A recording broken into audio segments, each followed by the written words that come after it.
is a camera? That is the question I am asking today. And hopefully by the end of this video, we will know. You've probably used a camera before. They're in almost every device at this point. From your smartphone, your iPad, even on your laptop's webcam. You've probably even used a digital, maybe even a Polaroid or a film camera before. But what is it? Well, Webster defines a camera as a device that consists of a light-proof chamber with an aperture fitted with a lens and a shutter through which an image of an object is projected onto a surface for recording or for translation into electrical impulses. But what does that mean? Well, a camera takes light and makes it into an image. Well, how does it do that? First, we need to understand light. Light is electromagnetic radiation. It travels in waves, sort of like this. You see, these waves are, light. We can't see them because they're very small. They are defined by two characteristics: wavelength, which is what it sounds like, the length of a wave. It is measured in nanometers and can range from 400 to 700. Frequency is how frequently a peak reaches a fixed point in 1 second. So what does that mean? Well, if I were to draw a line and we were to have a wave go across that line, and every single time it hit that line with a peak, that would be the frequency. Now, light is incredibly small, so you would have to use a pretty advanced piece of tech for that, and you can't just, use your eyes and a pencil, but yet again, this is just a simplified explanation. So, where does color come from? Well, you've probably seen a prism before. Most of the time they're triangular, and they are made of glass. You've also probably seen it happen before with a rainbow, with water. Well, a white light, even though it looks white, is actually every color.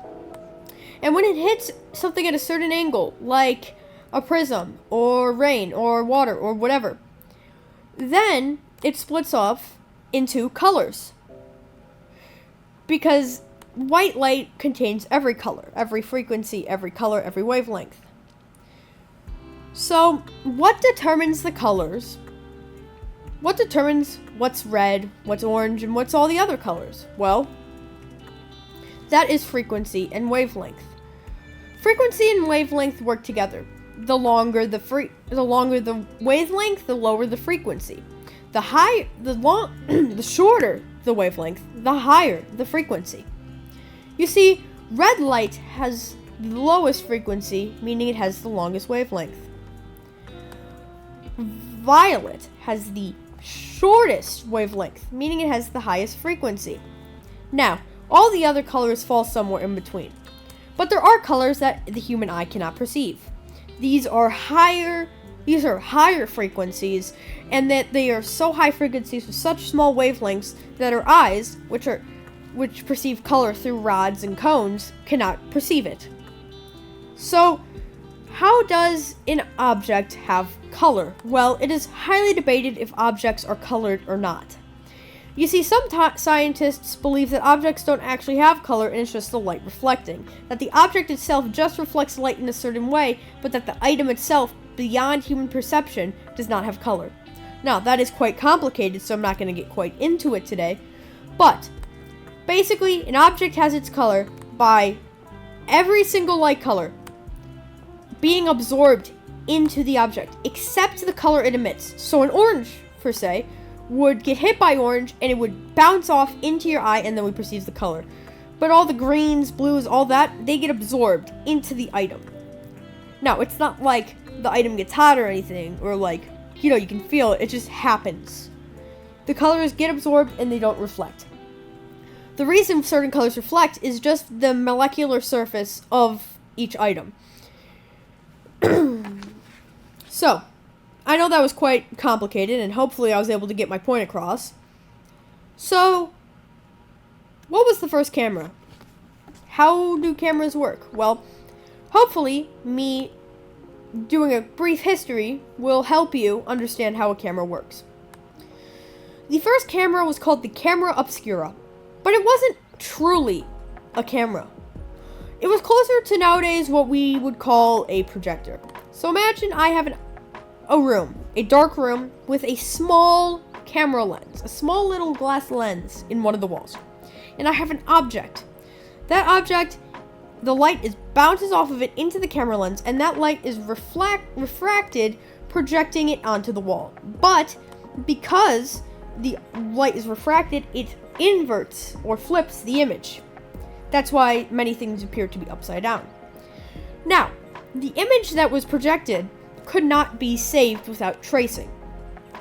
We can trace back the camera obscura to somewhere between 470 to 391 BC from documents from the Chinese philosopher Mozi. Now, in the 1500s, 1550 around, these camera obscuras, began to be used for drawing. They didn't become as popular until the 17th century, when portable versions in tents and small boxes were created.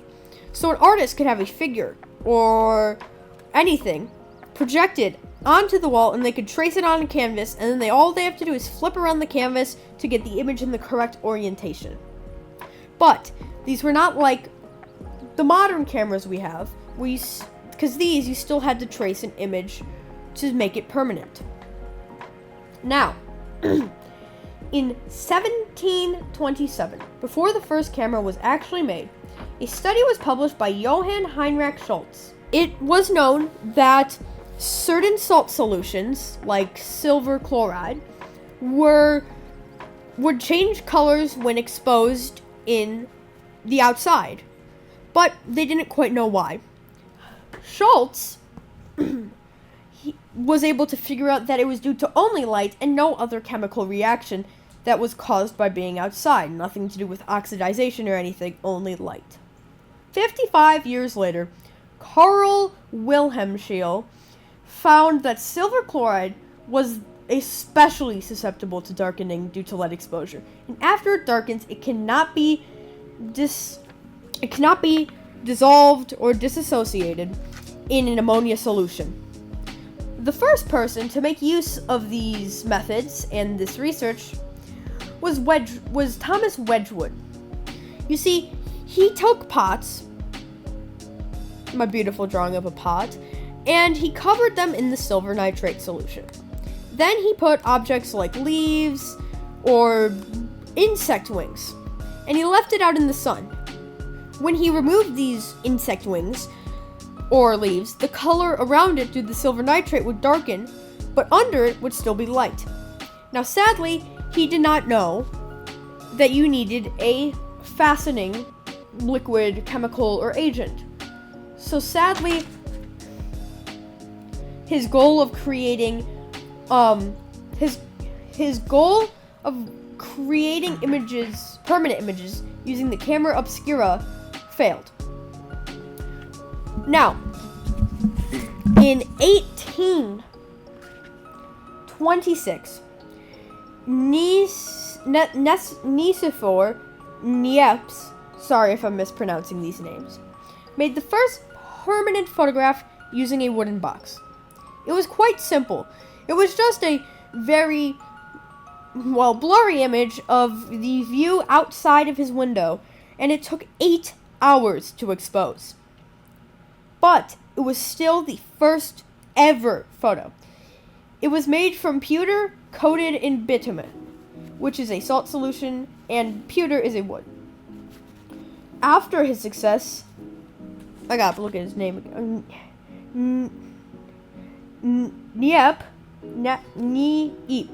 Niepce.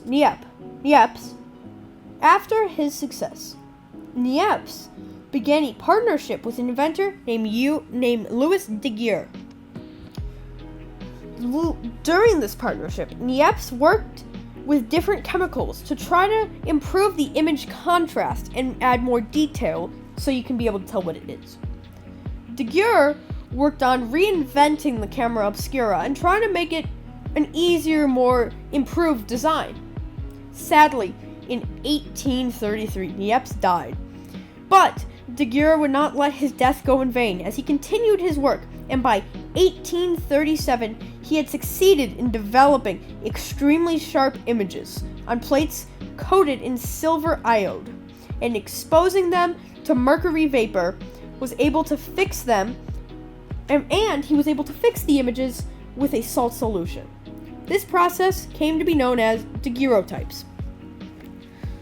These did not catch on until he met Francois Arago, a scientist who happened to be a politician. He helped the French government in acquiring his process for public release. Now, the same time as this was happening in the 1830s, an English scientist named William Henry Fox Talbot had also invented a similar process. He was quite dismayed to find out that the process he had been working on years of creating had already been announced by Daguerre. But he quickly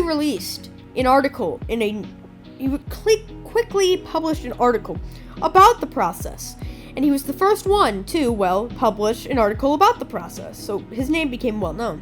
In 1841, Talbot developed calotypes, a new, simpler method. It was a two-step process for creating photos, utilizing a negative print, which was the exact reverse of the image taken. So all the blacks would be switched to whites, and all the whites would be switched to blacks. This allowed unlimited amount of prints to be made from the original negative, which was a first, as daguerreotypes before could not be copied so easily, and you would either have to physically copy it, making a print and press, or just take another photo, which yet again was difficult. But negatives, you could make, unlimited photos using the original negative. This also allowed retouching of the negative, which allowed people to retouch certain parts of photos, changing some things. Though calotypes were better, more optimal, and probably more appealing to the first consumers, the first consumer-made camera was a daguerreotype.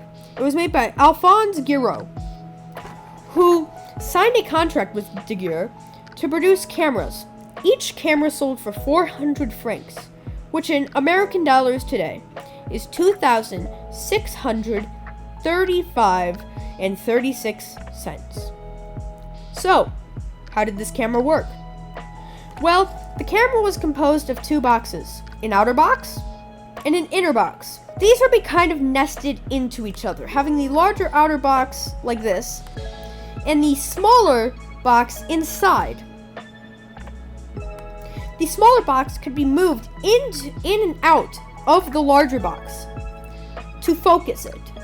The outer box had a landscape lens on it, and a holder for a ground glass, a focusing screen, and there was an image plate in the inner box. After the image was focused by moving the inner and outer box, the screen would be replaced by a sensitized plate, often made of glass or iron. They would be placed around here, where the original plate was. These required exposure times of 5 to 30 minutes, which is quite long. So that is why, when you look at many older photos of historical figures, a lot of times you will see them in very awkward poses. They will be sitting in a chair, and they will not be smiling or anything. Well, that is because they had to stand still, perfectly still. So a lot of times, they would have chairs with these headrests that curved around so it slightly cupped the head so that you would not move during this 30-minute period. Movement could ruin the photo. Many other iterations of daguerreotypes were made, including Charles Chevaliers, who created a double box camera in 1841. This camera was quite similar to the original as it was, yet again, the double box, but it was different. It was different because it used a half-size plate for imaging, and it had a hinged bed, allowing for the box to fold for portability. The lens also brought the exposure down to a whopping 3 minutes, which, compared to today's cameras, sounds, well, horrible, but back then, that was insane. I mean, imagine going from sitting there for half an hour to 3 minutes. That's not even the length of a normal conversation. Other cameras were also made during this time. You see, in America, within a decade of cameras being introduced, 3 general forms of camera became popular. The chamfered box camera, also known as the American, the Boston box, and the Lewis type. The chamfered box had an opening near the rear where the formed image could be viewed. It also had slots for different distances. It could be focused using a rack and pinion. The Boston box was quite similar, except instead of a rack and pinion, it had a worm gear on the front for focusing. The Lewis type is the one most people tend to think about when they think about older cameras. Have you ever seen an old movie where it shows a camera like this? Then there is a smaller box, and then there's a smaller box, and then there is a piece of fabric between those 2 boxes connecting them. This is the Lewis type. These fabric billows were used for focusing the camera, as you can move it in and out a lot easier. During the 1850s, the collodion wet plate process replaced the daguerreotype almost completely. It required people to sensitize and coat thin plates of glass or iron shortly before exposure so that when they placed these plates into the camera, they were still wet. At first, this was quite a similar process to the daguerreotype, as everything happened inside the camera. From the developing and exposure, everything happened in the camera. But as they evolved, they became quite distinct. In 1864, the de Broglie allowed sensitizing and developing to be done in a darkroom outside of the camera. Developing in a darkroom became a quite common process for many cameras. Another new development was multiple lenses on a camera. These multiple lenses were to take multiple photos on one plate, which was completely unheard of, as before a negative can only be used for one plate. This process made bellows extremely popular for focus. Bellows almost completely replaced many other focusing methods. Now, the next one we are talking about is film. You've probably seen film before. You've either used it or your parents have used it, or talked about it at least. You see, film is these strips made of cellulose or, in more recent years, a type of plastic. You see, these strips had the compound for the sensitizing and exposure in them. It was already on it. So, when was the first film camera made? These are quite revolutionary devices. I mean, now it's very similar to the plates that can take multiple photos, but this could take more photos than that. And only needed one lens. This process, film, was pioneered by George Eastman. His first camera was called the Kodak and was sold in 1888. It was a simple, low-priced camera, but due to this reason, it highly appealed to most of the average customers. The camera was preloaded with 100 exposures worth of film. So each of these cameras had these rolls of film, which were made of many different materials, as I said. And each of these rolls had enough for 100 exposures. So what does that mean? Well, it means that every single time you would press the little camera button, to take a photo, instead of just opening the exposure to allow the camera to expose one part, there were these rollers inside. Now, this isn't a great and accurate drawing of what a roller looked like, but as someone who has taken apart a film camera before, I do have some knowledge.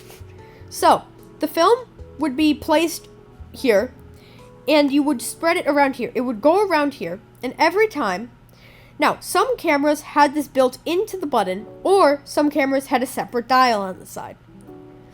So, you would press the button, or turn the dial, and it would spin. And it would spin exactly one exposure worth over. So the photo you had taken would move here, and a new photo would come in. So once you finished going through all of your exposures, which, unlike today's photos, you could not look at until processed, so you wouldn't even know if the exposures really truly worked until they were processed. You would have to send them back to the company where they would process them and reload your machine, your camera. Now, in later times, you would be able to reload your camera yourself and process if you bought the needed equipment. But most people still brought theirs in. Places like CVS and Walgreens still do film developing because it is quite popular. Now, even though film cameras were quite simpler, the plate photo had better quality. It was a sharper, just better image, and remained really popular until well into the 20th century. I know I've been talking a lot about older cameras, and you're probably wondering about a digital camera. How does that work? Well, digital cameras are shockingly similar to a film camera. You see, you have your camera and you have your lens. But instead of having a roll of film, now this is not exactly what it looks like, I'm just drawing a tiny little drawing, you have like a chip, a sensor even. And this sensor would be sent, all the information, all the light would be sent into the sensor. And this sensor would be able to decode that and turn those light signals into impulses, turn them into data. That data will get sent into a chip. Now, yet again, this is a bad drawing and an incredibly oversimplified version of how a digital camera works. But it is basically a film camera, but instead of exposing the film, the sensor takes that exposure it was given, and it transforms that into data that it can put into a chip and that you can put onto a computer so that you can get the image digitally. Now, digital cameras had the added bonus of being able to look at the image you had taken directly after it happened, had the added bonus of storing photos, had the added bonus of just taking more photos. It was a much better camera. And that's why nowadays, a lot of times, you don't see many film cameras or many Polaroids. Now, Polaroids have become quite popular recently because they are aesthetic, but before, those were the only photos you could take besides film. So, that was a whole lot of info that I just spilled at you. Let's see. Yes, I just talked to you for 25 minutes straight about the history of a camera. So, what is a camera? Well, a camera is, as the Webster definition said, a box, or it could be in your phone. It is a lens. You always need a lens that concentrates light either onto a sensor or onto film or onto a plate. And those light waves are concentrated and they expose certain parts of the image depending on the intensity of the light or depending on the intensity of the light and the color. Quick little thing. How does colored film work? Well, before, film had one layer, black and white. Either it had black or it didn't have black. So basically, either it would expose or not, depending on the intensity. Color film works by having 3 separate light-sensitive layers capturing the 3 primary colors: yellow, cyan, and magenta. That's what these were dyed. Those were the colors of them. That made a negative, which is, if you've ever seen the negative effect where it turns reds blues, that's kind of what exactly happened with the color film. Polaroids use a multi-layered system similar to colored film, but it is self-developing, containing all the necessary chemicals, including a developer, fixer, and dyes to produce the photo instantly. That is why when you get it, even though it does take some time, it's completely almost instantly. That's why when you buy film or Polaroids, it comes in an aluminum non-see-through bag, because if it was see-through, well, then it would expose and you would not be able to take the photo. That's why a lot of times if you are loading a Polaroid, the instructions will tell you to like put it in as fast as possible, or like try to load the Polaroid in a dark room because you don't want to risk exposing it. So, what does all of this mean? Well, a camera is a box with a lens. It always has a lens. Most cameras have shutter. A shutter lets light in sometime, is what lets the light in. And it opens and closes, works almost like an eyelid or a cover to turn the light on and off. An aperture is the little adjustable opening. You know that part with the overlapping, like, it looks like this. You see when you have this and then the camera has these little blade thingies? That's the aperture. It also is with allowing light in and out of the camera. That is a horrible drawing of an aperture, I'm sorry. It's with light control. That's how you can control the exposure on a camera. So either you do it manually or your camera does it automatically, where it will adjust the aperture for the exposing of the photo. So that's an aperture. A shutter allows the light in or out. The lens focuses the light. And then however you are taking the photo, digitally or film-wise, the light is concentrated onto that, and either a chemical reaction or a sensor creates an image. That is what a camera is. It's an incredibly complex piece of machinery that took a very long time to develop, and I could have gone on for over an hour, maybe even longer, on everything about cameras. But this is a very different video than what I usually do. I usually do tutorials, but I decided to take a break from those and try something new. So this is a new type of format for me. And if you liked it, please let me know in the comments. Like, subscribe, whatever.